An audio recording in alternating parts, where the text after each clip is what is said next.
ఏ ఒక్కరి పెన్షన్లు రద్దు కావని కర్నూలు ఎంపీ బస్తిపాటి నాగరాజు అన్నారు. కర్నూలు జిల్లా దేవనికొండలో ఎన్టీఆర్ భరోసా పెన్షన్ల పంపిణీ కార్యక్రమంలో పాల్గొన్న ఆయన లబ్ధిదారుల ఇంటి వద్దకే వెళ్లి పెన్షన్ డబ్బులను అందజేశారు. ఈ సందర్భంగా ఎంపీ మాట్లాడుతూ సొంత నియోజకవర్గంలో జరిగిన జెడ్పీటీసీ ఎన్నికల్లో ఓటమి చెందడం జీర్ణించుకోలేక జగన్ పెన్షన్లపై దుష్ప్రచారం చేస్తున్నారని మండిపడ్డారు. పెన్షన్లు తొలగించారంటూ ప్రతిపక్ష పార్టీ నాయకులు చేస్తున్న ప్రచారాలు నమ్మవద్దని సూచించారు. అర్హులైన ప్రతి ఒక్కరికి కూటమి ప్రభుత్వం పెన్షన్లు అందిస్తున్నదన్న ఆయన వైసీపీ దిగజారుడు రాజకీయాలు మానుకోవాలని ఎంపీ నాగరాజు సూచించారు.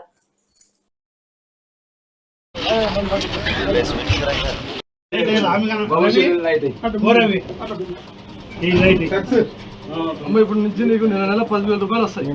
10,000 రూపాయలు నీకు మందుల ఖర్చులకు అన్నిటికి వస్తాయి. నీకు ఏదైనా ఉన్నా కూడా మీరు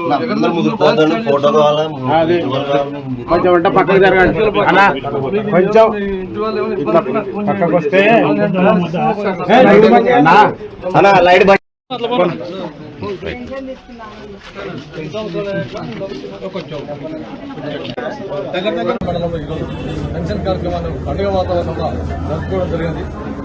నేను ముఖ్యంగా చెప్పేదేమంటే భారతదేశంలో గతంలో కానీ ఇప్పుడు కానీ ఎన్నడూ లేని విధంగా మా రాష్ట్ర ముఖ్యమంత్రి వర్యులు నారా చంద్రబాబు నాయుడు గారు బ్రహ్మాండంగా ప్రతి ఇంటికి పోయి ప్రతి నెల పెన్షన్ స్వయంగా ఆయన స్వహస్తాలతో ఇస్తూ వాళ్ళ యోగక్షేమాలు కనుక్కుంటా ఉన్నారు.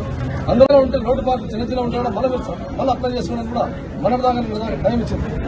ఈ రోజు మన చంద్రబాబు నాయుడు గారు ముఖ్యమంత్రి వాళ్ళు ఏమంటారు, అన్ని యథావిధిగా వెళ్ళేద్దాం, ఏ చిన్న పొరపాటుగా వాళ్ళకు కూడా ఇచ్చేద్దాం అని చెప్పేసి స్వయంగా చెప్పడం జరిగింది.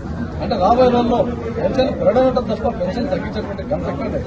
మీకు ఒక్క మాట చెప్తా, అసలు పెన్షన్లు పేటెంటే తెలుగుదేశం పార్టీ గవర్నమెంట్. ఆ పేటెంట్ ఎవరు ఇంతకు పెన్షన్ అంటే పేటెంట్ తెలుగుదేశం పార్టీ.